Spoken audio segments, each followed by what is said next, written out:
Coming up next, we have the beautiful, talented Janet.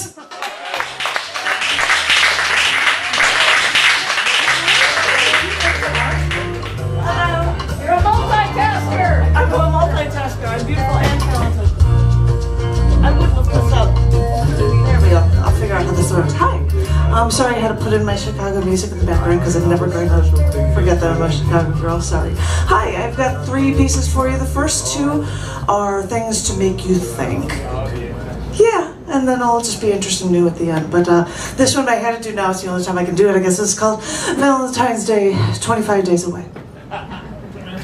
I dated a guy for a few months, and after the first week of January, I noticed that when we went out, we always did the things that I suggested. I remember inviting him out to be with my friends, but I don't ever remember him bringing me to hang out with his friends. One thing I do remember, though, is on a cold January evening, we were walking down the street, and I found a coin on the ground. This may be a good sign, I thought. I leaned over, and when I saw the coin's glimmer, it wasn't copper tone like a penny, but it was silver like a nickel or a dime. And then I started to get closer and picked it up, and I was so excited. Hey, that's a quarter on the ground, I said. And then I told my date that if you find a penny, pick it up, then all the day you'll have good luck. So maybe, because I picked up a quarter, maybe I'd have 25 days of good luck. And we laughed at this little comment, and I put the quarter in my pocket, and we kept walking. And I know we were dating, but we weren't really that close. And it was approaching Valentine's Day, and he broke up with me. Now, as I said, we weren't that close, and I imagine he was thinking, oh wait, Valentine's Day is approaching, and I don't want you to expect anything from me, blah, blah, blah. But let me repeat myself, we weren't that close, and it wasn't a big deal. But the strangest thing was that he broke up with me 26 days after I found that quarter. 25 days of proven proverbial good luck, and then he breaks up with me. It was the strangest thing. Sorry, this is what you think about for Valentine's Day, right? Exactly. This one is a different emotional piece.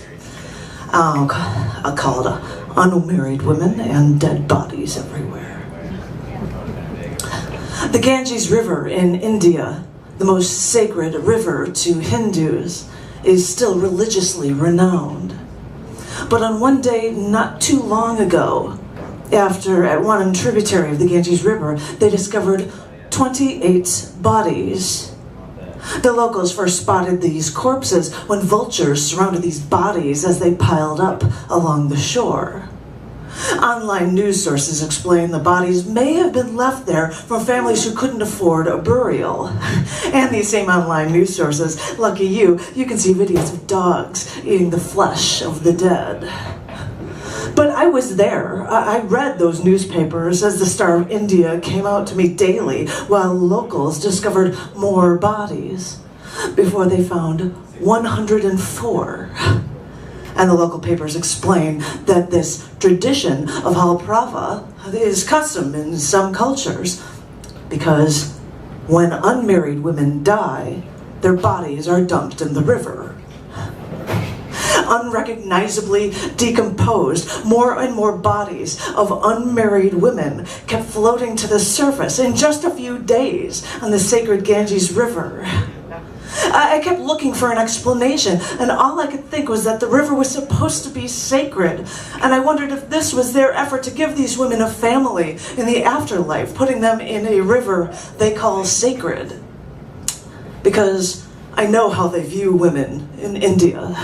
Cover their skin, they don't talk back, because even though women are treated like nothing by men here, they'd be less than nothing if they weren't married. Scary stories here in India, finding all of these dead bodies that are coming up everywhere. I have to share and say something kind of cute.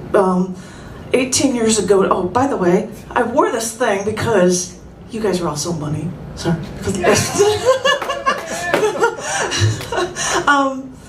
18 years ago today, John and I had our first date. Yeah, how goofy. And I wore ripped up jeans and actually the shirt when we went out, and now I've got his ripped jeans on and his socks. I was and this wondering shirt. what the hell.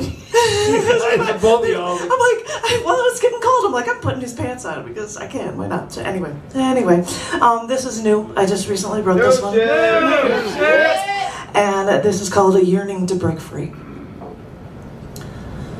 Asked a guitarist once why he's always breaking into song.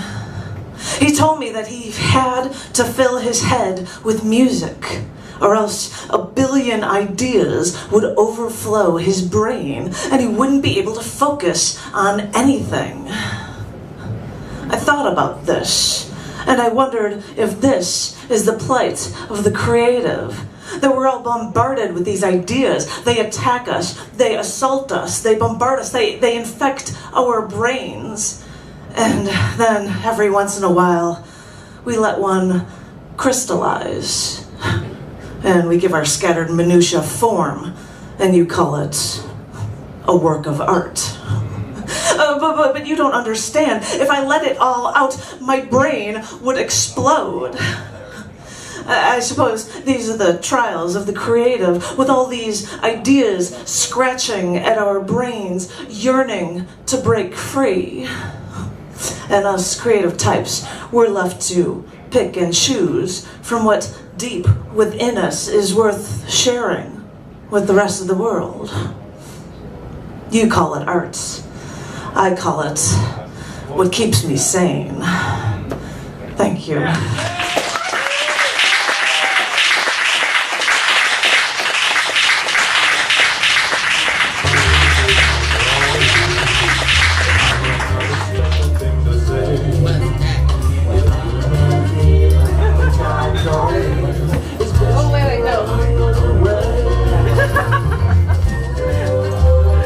Sorry, that brought out the soft shoe in me. Get up for Janet!